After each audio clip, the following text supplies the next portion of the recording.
K9RSY, K9RSY, AC9MB. I'm sorry, Gary's out working on his lawnmower. He's had a long, lengthy hour, 2 or 3 of psychobabbling breakdown about how I consume his head every hour of every day, and he's really mentally wore out.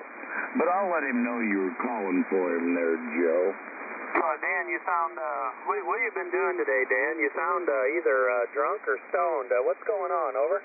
That's not really in your business there, Joe. I'm trying to help you out when you're calling your fat gay boyfriend there to have radio sex with her, Roger. Well, it is my business because you're talking to me and you're out here on amateur radio, and it sounds like you're either intoxicated or potentially stoned. Have you been smoking marijuana again, over?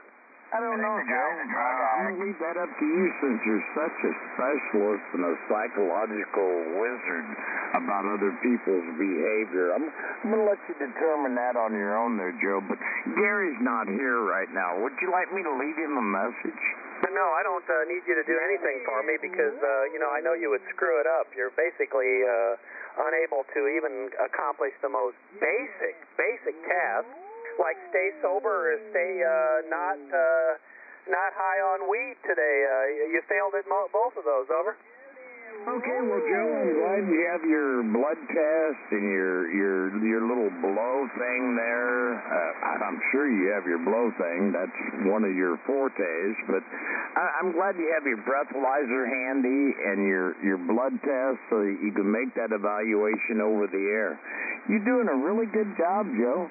And I'll just wait. Gary can't stay away very long. He comes in here, psychobabbles, has a meltdown, says a bunch of ridiculous shit that N2FUV bossy Mike tells him to say. Then he leaves for a few minutes. Then he comes back and he repeats everything he said before. Then he goes away. Then he comes back and he does a little different version of it. Then he goes away and then he comes back, and he pretty much does that throughout the day. But if I can interrupt him on his busy psychobabble meltdown schedule, I'll let him know that you were trying to get a hold of him, Joe, just to show you what a fine business operator I am. Well, you're not a fine business operator in any sense. You're a terrible operator. You're out here usually drunk, frequently stoned. You're boring as all get out. Oh my God! You know, Dan, you have like 3 things that you talk about, and you just repeat it over and over again. No one's interested in those same 3 things. Okay? You need to move on. Move on. Go find something else to do. Okay? I was calling my friend, and if you could just stand by. If you could just stand by where you need to do, just stand by and let me call him. And then if I don't make contact, I'll go away, and then you could continue to babble out here. That's how it kind of works, okay? AC9MV. Well, I'll tell you what, Joe, I'm feeling very benevolent today. And being that you groveled and begged like the little pussy that you are in order to talk to your gay boyfriend, Gary Davis, I guess I can make an exception in this case. Go ahead and make your call. Hey, don't worry, I don't need your permission. I don't need your permission. You can't grant me permission, Dan. I have the right. So you just stand by, little boy.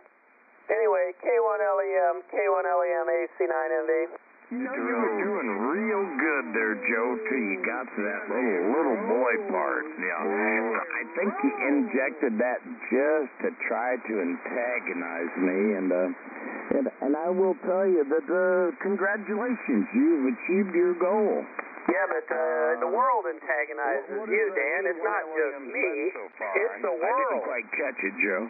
The world antagonizes you. Every part of the world antagonizes you, Dan. That's why you have to escape into a bottle of whiskey or a marijuana cigarette, Dan. The world intimidates you. Not me, the world. Over. Is that what caused you not to walk across the street over there in Collinsville to come up and call me that punk-ass bitch you did on the radio?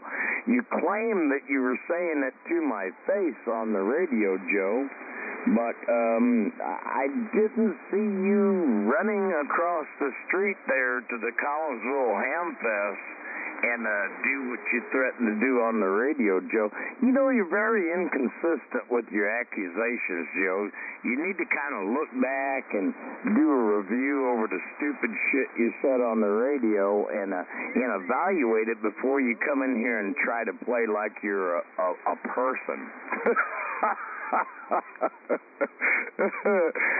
But anyway, so what did Gary have to say? How was your QSO with Gary? Could you tell me a little bit about that? I've got time to kill. Go ahead and tell me, Joe. You're a lightweight, Dan, a total lightweight. You're insignificant, Dan. You're meaningless. You're totally meaningless. You're out here on the radio 12 hours a day, getting drunk, getting high. That's all you do, Dan. That's your life. That's sad. I mean, that's just sad. I wish you would just stand by and get out of my business. All his radio time talking to the guy that he says is insignificant.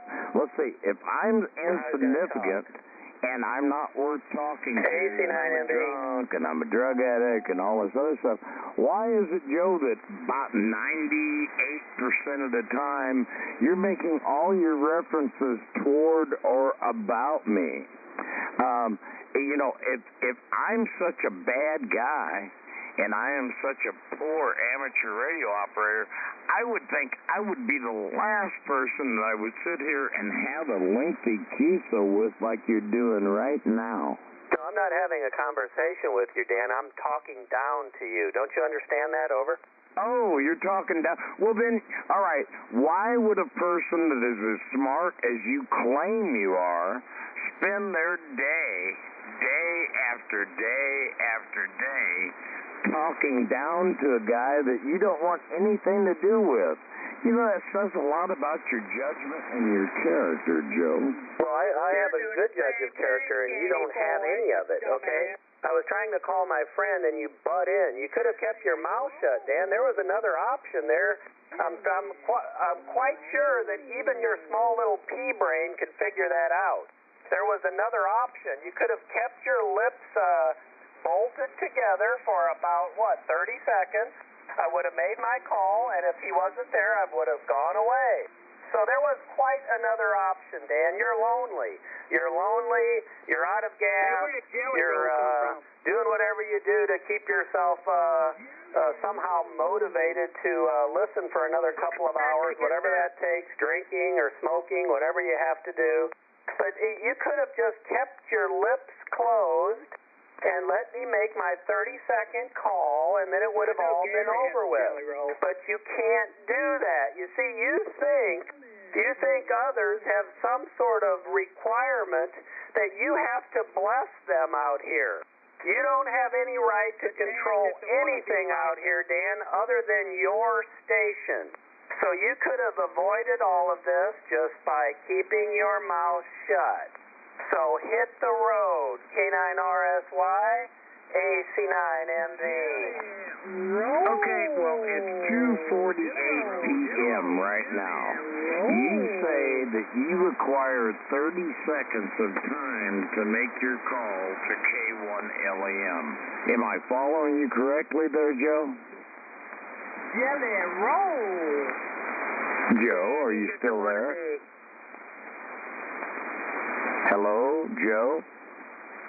Bring 19 for radio check. I guess Joe's 30 seconds is over. Okay, well, apparently Joe made no contact on his call, so I will pick up the frequency since I had it to begin with, and this is K9RSY.